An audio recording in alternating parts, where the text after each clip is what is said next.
Now, in his long professional life as one of America's most distinguished playwrights, Arthur Miller has brought warmth, wit, and intelligence to bear on the American scene. When I met him in his New York apartment, I asked him about his early life, about his attitude to Judaism, and the extent to which he felt that there has grown up in our time a strange association in the Christian mind between Judaism and disbelief. The idea that there's something peculiar about the Jews which makes them peculiarly susceptible to profane disbelief. Well, of course, the anti-Semitism goes under 1,000 disguises, and one of them is certainly that the Jews are atheists at heart. Of course, they don't believe in Christ. And that makes anybody, if not an atheist, then pretty close. A heathen, perhaps. When you were a boy in Brooklyn, were you in an Orthodox or observing family? They were observing 2 or 3 times a year. Apart from that, they were busy trying to make a living, and the rest of it. We were not. They were. If they were anything, they were observant or Orthodox. But that only occurred during the high holidays. The rest of the time, they were free to do whatever they wanted. They didn't go to synagogue every Saturday. They didn't pray. It was a kind of obedient nod in the right direction. But as a child of that type of family, which I suppose in some way was similar to mine, though it was perhaps less observant than the one you describe, did you yourself begin to differ from the Orthodox background from which you came? Well, I tried to be a religious person when I was 12, 13, 14. It lasted about 2 years.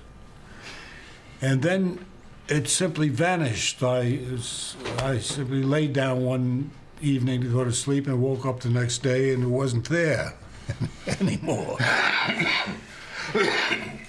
And I guess it was part of my growing up that I would be searching for my roots somewhere, and I found them elsewhere. I didn't find them in religion, because religion, especially in the Depression 30s, seemed absolutely absurdly irrelevant. We were in the midst of a terrific social crisis here, and the religious, in general, had nothing to say about it.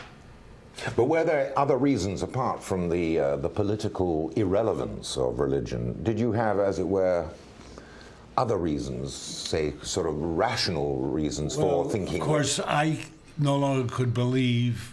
I quickly, at some point in my late teens, began reading and surmising that the idea of religion was a creation of man's longing to signify, to be a permanent part of the universe.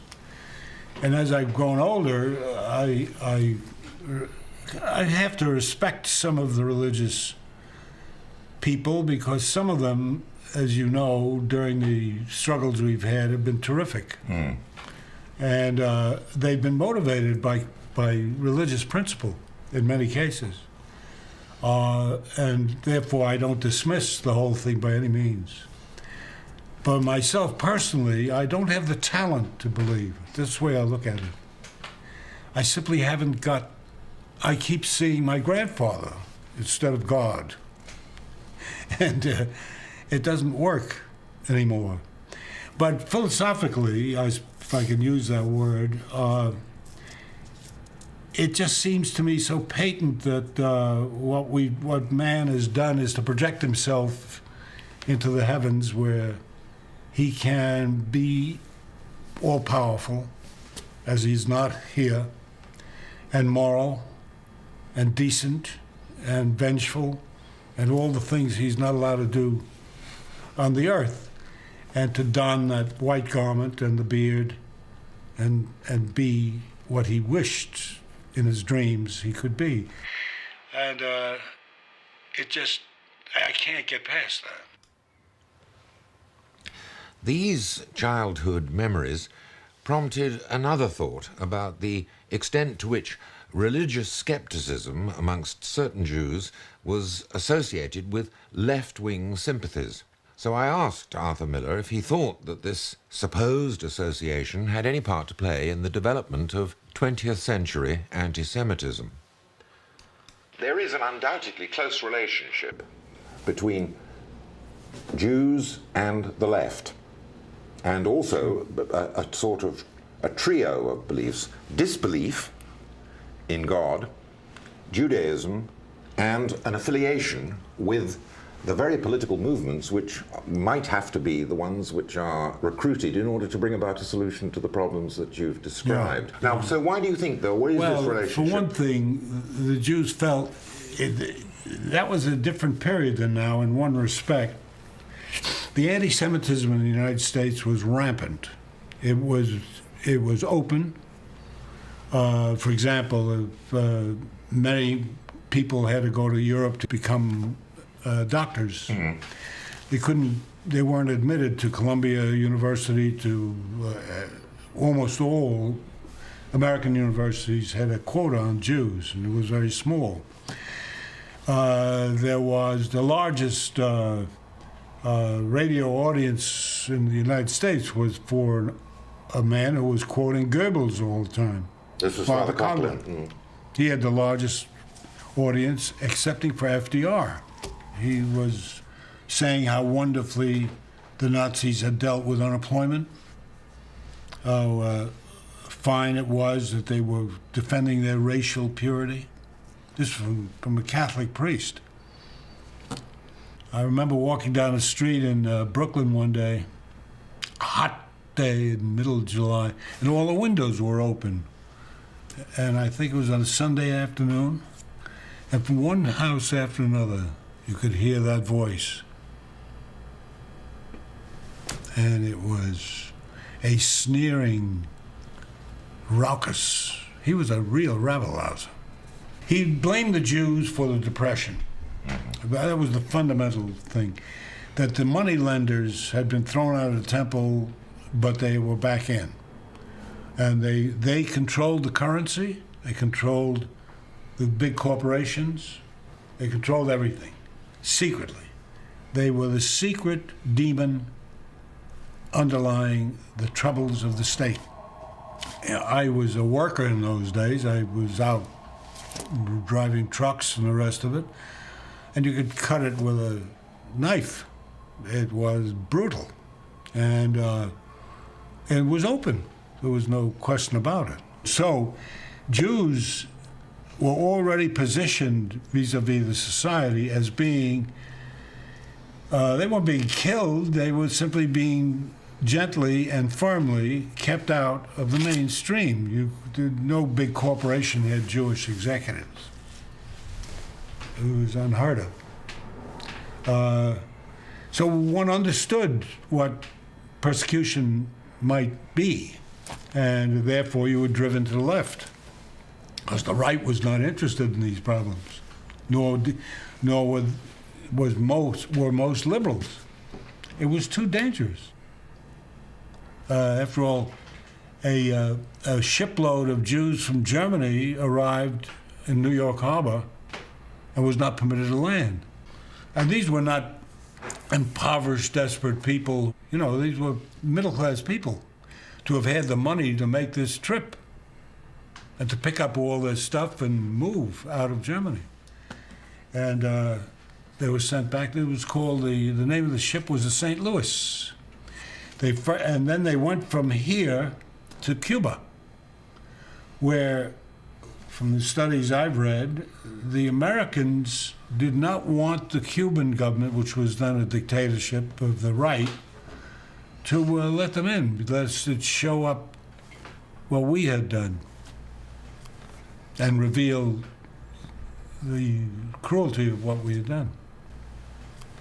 Nobody was interested in confronting this thing, and they were sent back to Germany. I presume they were all killed. Well, I remember talking to a Polish intellectual and him saying, we can accept the idea that Jesus was Jew, But what sticks in our throat is the idea that the Holy Mother was Jewish. Oh, God. It's exhausting just to think about where to begin to throw light on this whole thing. I wrote a play called The Creation of the World and Other Business, which is about Genesis.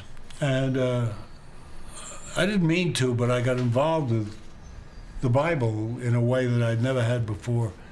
And it's very interesting that the old rabbis, whoever put the Bible together, which was obviously written by different people at different times in history, they could have chosen any book to start the Bible. It was, no doubt, or the whole thing was lying on a table in front of them. Some editor had to say, this is the opener. And they opened with a fratricide. And the fratricide was there, I suppose, because that's the worst thing that can happen, is that two brothers, one of them is killed by the other brother because it doesn't involve the outsider. And yet it does. You see, I remember reading, I don't know whether you ever saw this book by Ruth Mellencamp called I think it's called The Outsider, and it's a collection of images in art history of the representation of these various figures in the Bible. And in the early years of the 16th century, Cain is Jewish, Abel is Gentile. How did that happen? Just the way they in order to get round the problem of the fratricide, they had to somehow retrospectively identify the villainous Jew. I mean, it's quite extraordinary. In some of these early German pictures, you see this blonde Abel and this ringleted and bearded Cain. I'll tell you a quick story. In the early 50s, I was traveling with a friend of mine in Foggia, because at the moment he was looking for an aunt he'd never met, who was a school teacher in the city of Foggia. And we found her, and he's Italian-American and Catholic. And she was curious to know what I was. And he said, he's Hebreo, he's Jewish. And she looked surprised. And he said, you know the people in the Bible? She said, oh, yes. She says, well, as long as they believe in Christ. Of course, I suppose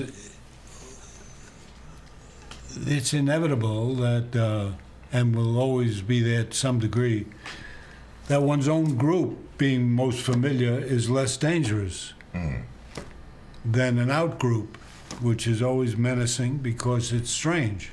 They look different. They don't speak the way we do.